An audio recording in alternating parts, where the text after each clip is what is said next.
आप सबका यहां बहुत बहुत स्वागत, नमस्कार। कैसे हैं आप लोग?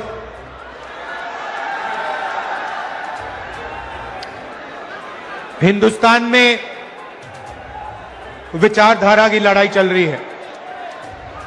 एक तरफ कांग्रेस पार्टी जो संविधान को मानती है और इसके लिए लड़ रही है, और दूसरी तरफ आरएसएस, बीजेपी जो इस संविधान के खिलाफ हैं, अंबेडकर जी, गांधी जी के संविधान के खिलाफ हैं, इसको कमजोर करते हैं और इसको खत्म करना चाहते हैं। ये लड़ाई चल रही है। ये जो संविधान है, ये सिर्फ एक किताब नहीं है। इसमें हिंदुस्तान की हजारों साल पुरानी सोच है। अंबेडकर जी, महात्मा गांधी जी, बुद्ध भगवान, बसवना जी, फूले जी, नारायण गुरु जी, हिंदुस्तान के जो महापुरुष हैं, उनकी सोच और उनकी आवाज इस संविधान में है। कुछ दिन पहले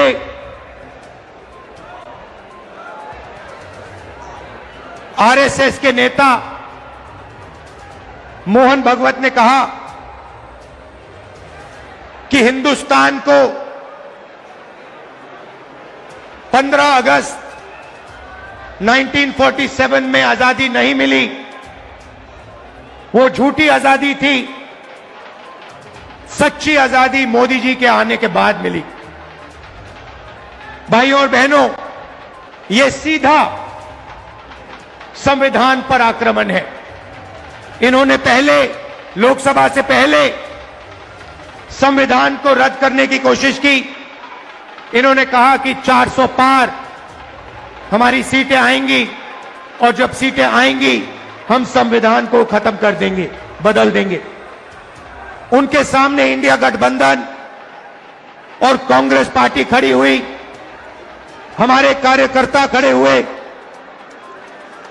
और लोकसभा में 400 पार छोड़ो, लोकसभा में नरेंद्र मोदी जी को इस पर मत्था टेकना पड़ा था। जब वो अंदर घुसे थे, मत्था टेक कर घुसे थे।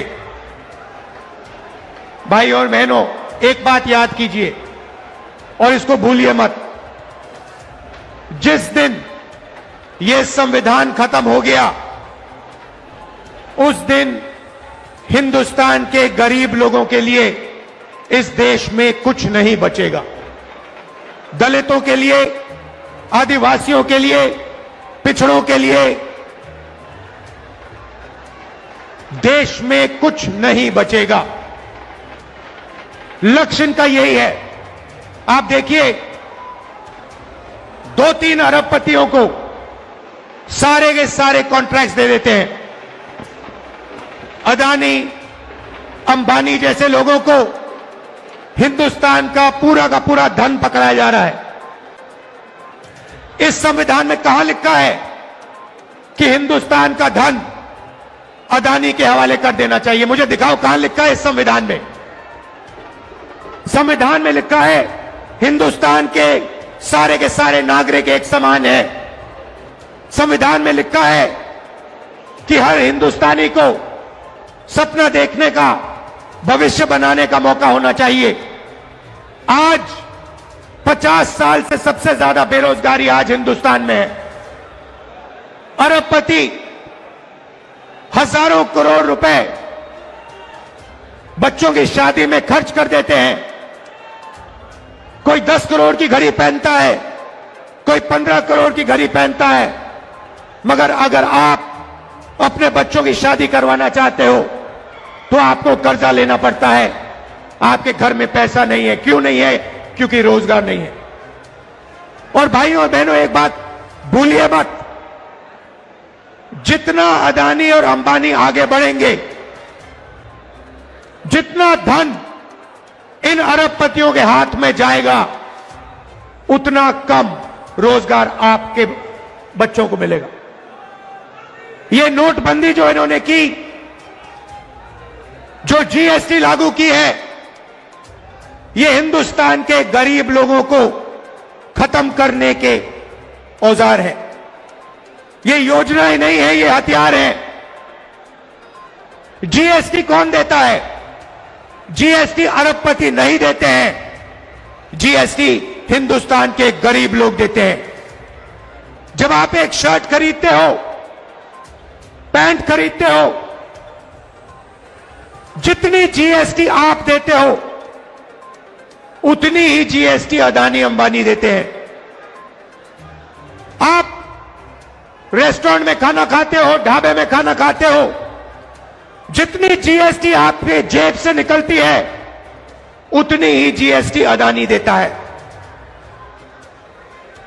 लाखों करोड़ रुपए आपके जेबों से निकाला जाता है, लाखों करोड़ रुपए कहां जाता है? सीधा अरबपतियों के बैंक अकाउंट में जाता है। 16 लाख करोड़ रुपए नरेंद्र मोदी जी ने अरबपतियों का कर्जा माफ किया है। किसका पैसा था वो? उनका पैसा नहीं था, आपका पैसा था। कर्जा माफ कैसे हुआ? आपके पैसे से हुआ, आपकी मेहनत से हुआ। मगर मैं आपसे पूछना चाहता हूं, किस किसान का कर्जा माफ करते हैं? किस मजदूर का पैसा माफ करते हैं? किस स्टूडेंट का पैसा कर्जा माफ करते हैं? तो जीएसटी आप देते हो, मेहनत आप करते हो, और चाइना का माल अदानी अंबानी ये लोग हिंदुस्तान में बेचते हैं। चाइना के युवा को रोजगार मिलता है, अदानी को अंबानी को फायदा होता है, और आपके बच्चों के हाथ से रोजगार छीना जाता है। और ये पूरा का पूरा सिस्टम कैसे चल रहा है? आपके जेब में से पैसा निकालकर जीएसटी का पैसा, टैक्स का पैसा, फर्टिलाइजर का पैसा, सारा का सारा आपके जेब में से निकलकर अदानी अंबानी की जेब में जाता है। पेट्रोल का दाम बढ़ता जाता है, आप देखते रहते हो। इंटरनेशनल मार्केट में पेट्रोल का दाम नीचे जाता है, मगर हिंदुस्तान में पेट्रोल का दाम नीचे कभी नहीं जाएगा। फायदा अरबपतियों को, अदानी को, अंबानी को। कॉन्स्टिट्यूशन से पहले, संविधान से पहले इस देश में गरीबों के कोई अधिकार नहीं हुआ करते थे। संविधान से पहले, याद रखिए, आजादी से पहले इस देश में गरीबों के कोई अधिकार नहीं थे, दलितों के कोई अधिकार नहीं थे, पिछड़ों के कोई अधिकार नहीं थे, आदिवासियों के कोई अधिकार नहीं थे। अधिकार सिर्फ महाराजा राजा के थे। वो बदलाव आजादी के दिन आया था।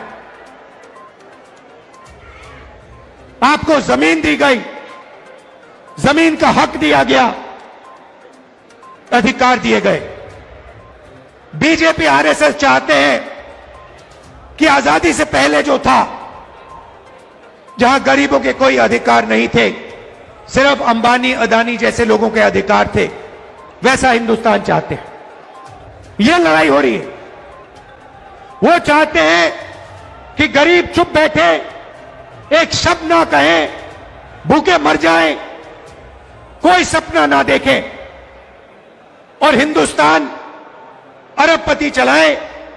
जहां उनको एयरपोर्ट चाहिए एयरपोर्ट मिल जाए, जहां उनको पोर्ट चाहिए पोर्ट मिल जाए, जहां हाईवे चाहिए हाईवे बनानी है हाईवे बना ले, सारे के सारे कॉन्ट्रैक्ट्स उनके हाथ चले जाए। अब आप कहोगे राहुल जी, आपने बता दिया कि लड़ाई संविधान और आरएसएस और बीजेपी के बीच में है। आपने हमें बता दिया कि हमारे अधिकार छीने जा रहे हैं। आपने हमें बता दिया कि गरीबों को कुचला जा रहा है, पिछड़ों को, दलितों को, आदिवासियों को दबाया जा रहा है, तो आगे का रास्ता क्या है? आपके दिल में यह सवाल होगा कि आगे का रास्ता क्या है। मैं आपको बताना चाहता हूं। सबसे पहले आप एक चीज नोट कीजिए, प्राइवेटाइजेशन होता है। आपके अस्पताल, सरकारी अस्पताल प्राइवेट हाथों में जाते हैं। आपके बच्चे प्राइवेट कॉलेज और यूनिवर्सिटी में जाते हैं। जब आप बीमार होते हो, आप प्राइवेट अस्पतालों में जाते हो। सबसे पहले आप एक अपने आप से सवाल पूछिए, यह जो प्राइवेटाइजेशन हो रहा है, यह जो शिक्षा का सिस्टम प्राइवेटाइज हो रहा है, स्वास्थ्य का सिस्टम प्राइवेटाइज हो रहा है, इस प्राइवेट सिस्टम के मालिक कौन है? यह सवाल पूछिए। आप लोग बच्चों की शिक्षा के लिए लाखों रुपए देते हो। क्यों देते हो? क्योंकि आप अपने बच्चों को रोजगार दिलवाना चाहते हो। हिंदुस्तान में सीधी सी बात है,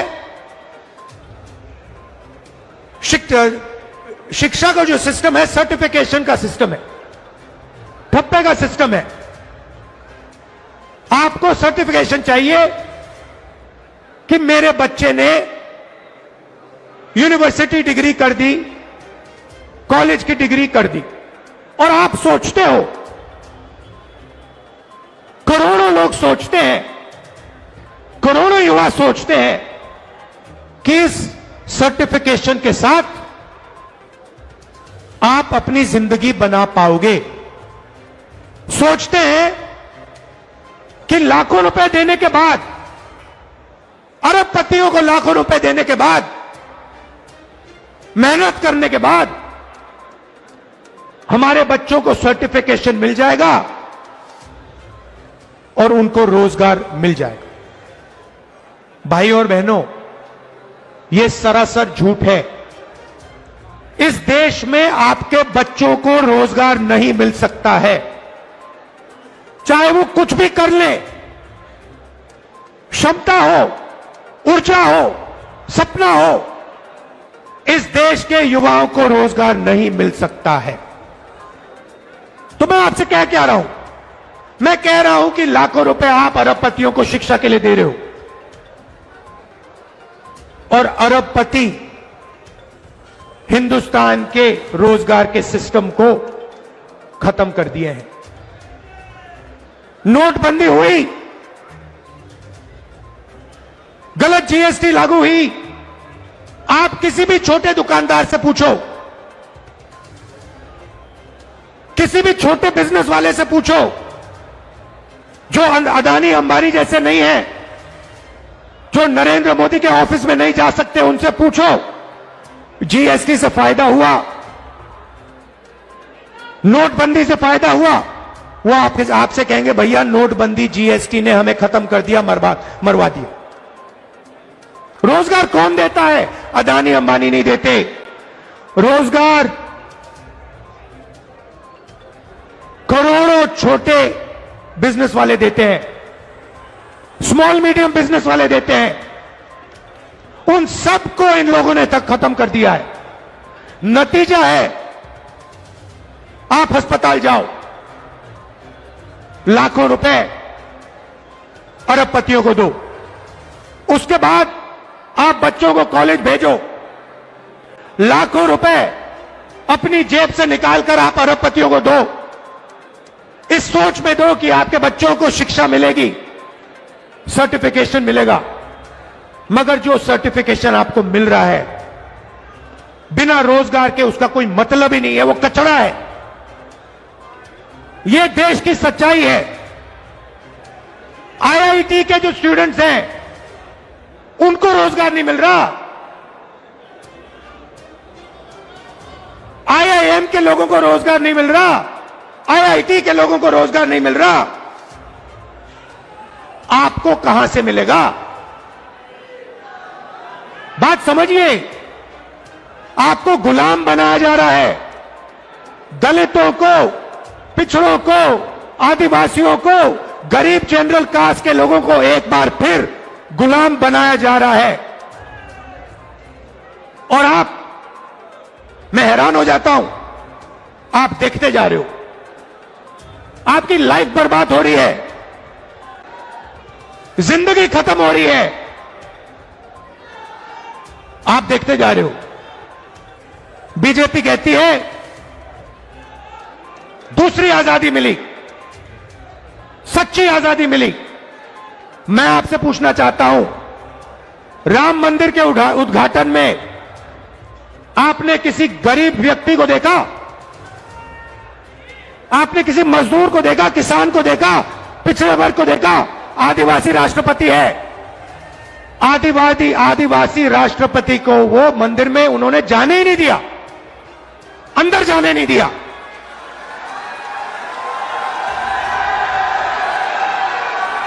आदिवासी राष्ट्रपति को अंदर जाने नहीं दिया, दलितों को अंदर जाने नहीं दिया, पिछड़ों को अंदर जाने नहीं दिया। पार्लियामेंट का इनॉग्रेशन हुआ, राष्ट्रपति को अंदर नहीं जाने दिया। नरेंद्र मोदी हो, अंदर नहीं आ सकते, ये सच्चाई है। तो रास्ता क्या है? सबसे पहले यह पता लगाना है कि इस देश में जो धन है, जो धन है, उसका कितना भाग दलितों के हाथ में है, कितना आदिवासियों के हाथ में है, कितना पिछड़ों के हाथ में है, कितना गरीब जनरल कास्ट के हाथ में है, कितना माइनॉरिटीज के हाथ में है। मैं आपसे कह रहा हूं, मैंने पता लगाया, हिंदुस्तान के सबसे बड़े 500 बिजनेसमैन, कंपनियों की मैंने लिस्ट निकाली। 500 सबसे बड़े जो हैं अरबपति हैं, टाटा, बिरला, अदानी, अंबानी। मैं आपको बता रहा हूं कि ये जो 500 कंपनियां हैं, इनके जो 500 मालिक हैं, इनमें आपको एक पिछड़े वर्ग का व्यक्ति नहीं मिलेगा, एक दलित नहीं है, एक आदिवासी नहीं है, एक पिछड़ा नहीं है। मतलब 90% लोग, 90% आबादी में से इनमें एक भी नहीं है। इनकी मैनेजमेंट टीम देखिए, मैनेजमेंट टीम में आपको एक ओबीसी नहीं मिलेगा, एक दलित नहीं मिलेगा, एक पिछड़ा वर्ग का नहीं मिलेगा। ये मीडिया कैमरा लिए घूम रहा है, बजाओ ताली। ये आपका मीडिया थोड़ी है, ये अदानी अंबानी का मीडिया है।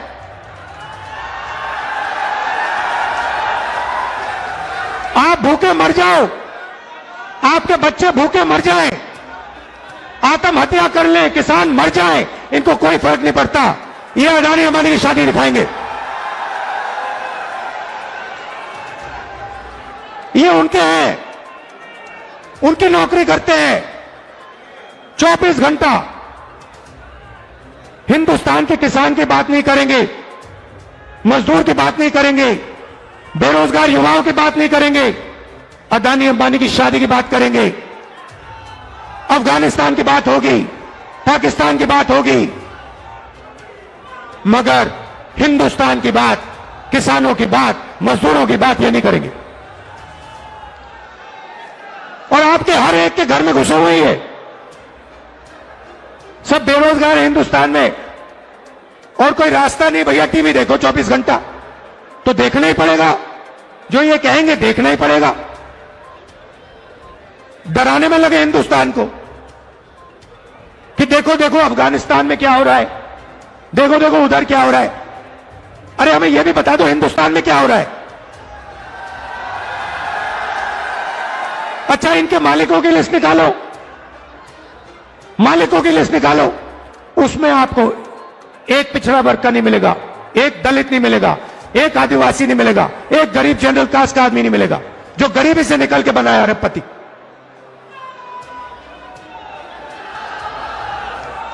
हिंदुस्तान की संस्थाओं को देखो, बड़ी बड़ी संस्थाओं को देखो, हाई कोर्ट देखो, कोर्ट्स देखो, जुडिशरी देखो, मुझे बता दो, दलितों के नाम बता दो, आदिवासियों के नाम बता दो, पिछड़े वर्ग के नाम बता दो, इसमें कहीं नहीं दिखेंगे आपको।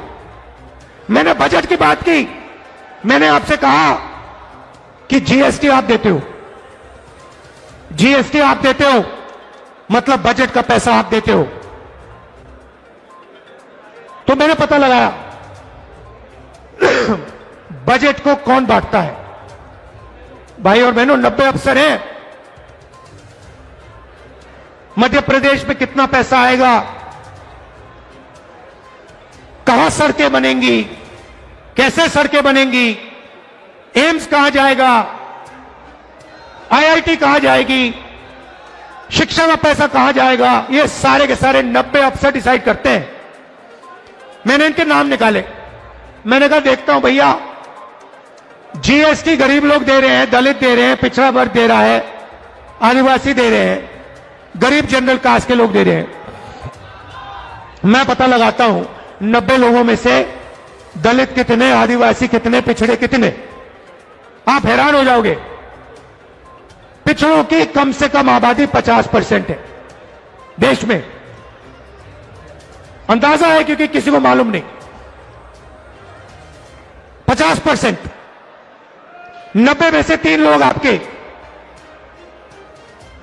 अगर बजट में 100 रुपया खर्च होता है, 100 रुपया बटता है,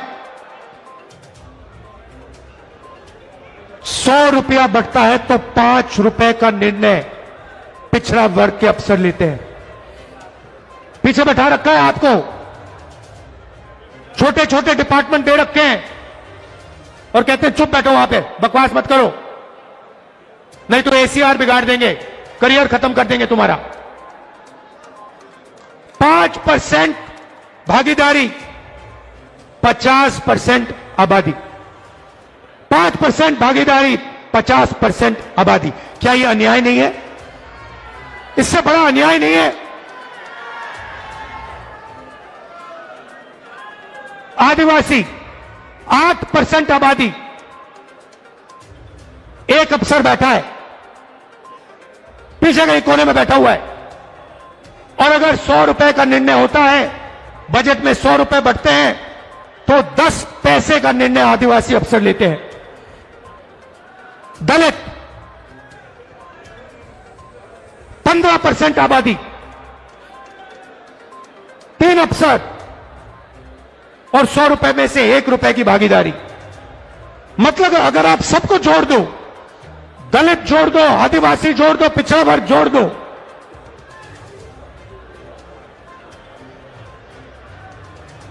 ₹6.10 की आपकी भागीदारी है। ₹6.10 की भागीदारी, 73%, 73% आपकी आबादी। तो ना आप बजट बांटते हो, ना आपके प्राइवेट कॉलेजेस, यूनिवर्सिटीज, ना आपके अस्पताल, ना आपकी ब्यूरोक्रेसी, आपके पास कुछ है ही नहीं। आपको आपका एक ही भविष्य है, आपका भविष्य एक दो है। एक, आप मजदूरी करो। बीजेपी की सोच है कि आप के 2 भविष्य है, एक मजदूरी करो और दूसरा, अगर आपने ज्यादा चिल्लाया तो जेल में जाओ। ये इनका 21वीं सदी का विजन है।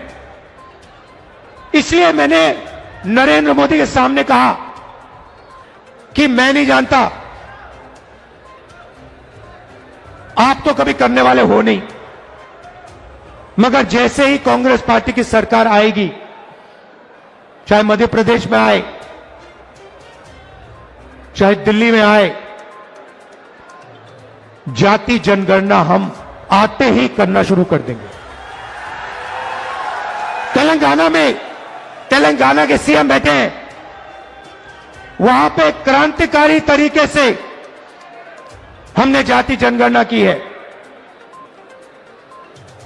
कुछ ही समय में हम तेलंगाना को दिखाने जा रहे हैं कि तेलंगाना में दलितों की कितनी भागीदारी है, पिछड़ों की कितनी भागीदारी है,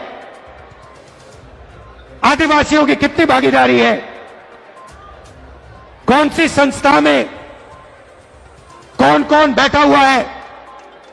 तेलंगाना में हमने काम शुरू कर दिया, कर्नाटक में हमने काम शुरू कर दिया, और यह क्रांतिकारी निर्णय होगा। भाई और बहनों, 90% आबादी को पता लग जाएगा कि इस देश में हमारी कितनी भागीदारी है।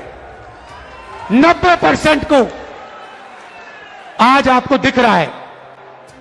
पिछड़ों को यह भी नहीं मालूम कि देश में उनकी कितनी आबादी है। कितनी शर्म की बात है। नरेंद्र मोदी जी कहते हैं मैं ओबीसी हूं, और आज तक इस देश के ओबीसी को, इस देश के पिछड़े वर्ग को अपनी सच्ची शक्ति, अपनी सच्ची आबादी नहीं मालूम। यह पिछड़ों के खिलाफ अन्याय है, यह दलितों के खिलाफ, आदिवासियों के खिलाफ अन्याय है। इसीलिए हम जाति जनगणना लागू करेंगे, पूरे देश में लागू करेंगे, और दूध का दूध, पानी का पानी हो जाएगा। सबको पता लग जाएगा कि जुडिशियल सिस्टम में हमारे कितने लोग हैं। प्राइवेट अस्पताल किसके हाथों में है, प्राइवेट कॉलेज यूनिवर्सिटी किसके हाथ में है, ये बड़े बड़े जो बिजनेसेस हैं किसके हाथ में। सब दूध का दूध, पानी का पानी हो जाएगा। और नरेंद्र मोदी जी डरते हैं, ये करवाना नहीं चाहते, नहीं कर सकते, और कभी नहीं करेंगे। और पार्लियामेंट में मैंने इनके सामने एक और बात बोल दी कि ये जो 50% की रिजर्वेशन की दीवार बना रखी है, कि 50% से ज्यादा रिजर्वेशन जा ही नहीं सकता, इस दीवार को भी हम लोकसभा में, राज्यसभा में तोड़कर परे कर देंगे। कोई नहीं रोक सकता इसको। रिजर्वेशन को 50% से ज्यादा हम करेंगे, हमारे स्टेट्स में करेंगे, और नेशनल लेवल पे दिल्ली में हम कानून पास करके इसको, दीवार को तोड़ेंगे। भाई और बहनों, सबसे जरूरी बात, यह अंबेडकर जी का जो संविधान है, जिसका अपमान कुछ दिन पहले मोहन भागवत जी ने किया। वो कहते हैं कि इस संविधान ने हमें आजादी नहीं दी,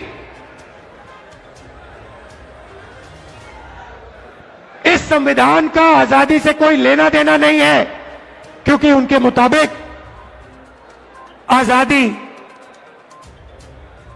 आजादी ही नहीं थी। आजादी मोदी जी के आने के बाद हुई। इसका मतलब वो इस संविधान को नहीं मानते हैं। अंबेडकर जी के जिंदगी, अंबेडकर जी का जो खून पसीना था इस संविधान को बनाने के लिए, उसका सीधा मोहन भागवत ने अपमान किया है और इस पर आक्रमण किया है। कांग्रेस के जो कार्यकर्ता हैं, जिसको मैंने बब्बर शेर बोला, टाइगर, आपका काम इस संविधान की रक्षा करने का है। जहां भी आरएसएस के लोग, बीजेपी के लोग इस संविधान पर आक्रमण करते हैं, जहां भी वो गरीबों को कुचलने की कोशिश करते हैं, जहां भी वो कमजोरों को मारने की कोशिश करते हैं, कांग्रेस पार्टी के कार्यकर्ता को वहां जाकर, पत्थर जैसे वहां जाकर खड़ा हो जाना चाहिए, चट्टान जैसे वहां खड़ा हो जाना चाहिए कि मैं नहीं होने दूंगा, मैं संविधान की रक्षा करूंगा। यह आपका मिशन है। मैं जानता हूं कि मध्य प्रदेश में आप दिल से लड़ते हो। मैं जानता हूं कि आप पर अत्याचार होता है, आप पर आक्रमण होता है, मगर आप पीछे नहीं हटते हो। दिल से मैं आपका धन्यवाद करता हूं, आपके परिवारों का धन्यवाद करता हूं, आपके बच्चों का धन्यवाद करता हूं कि आप हमारी विचारधारा के लिए लड़ते हो। गांधी जी की विचारधारा के लिए, अंबेडकर जी की विचारधारा के लिए, नेहरू जी की विचारधारा के लिए, संविधान के लिए। आप सबका दिल से बहुत बहुत धन्यवाद। नफरत के बाजार में मोहब्बत की दुकान खोलनी है और आप सब लोगों को मिलकर खोलनी है। धन्यवाद। जय हिंद। नमस्कार।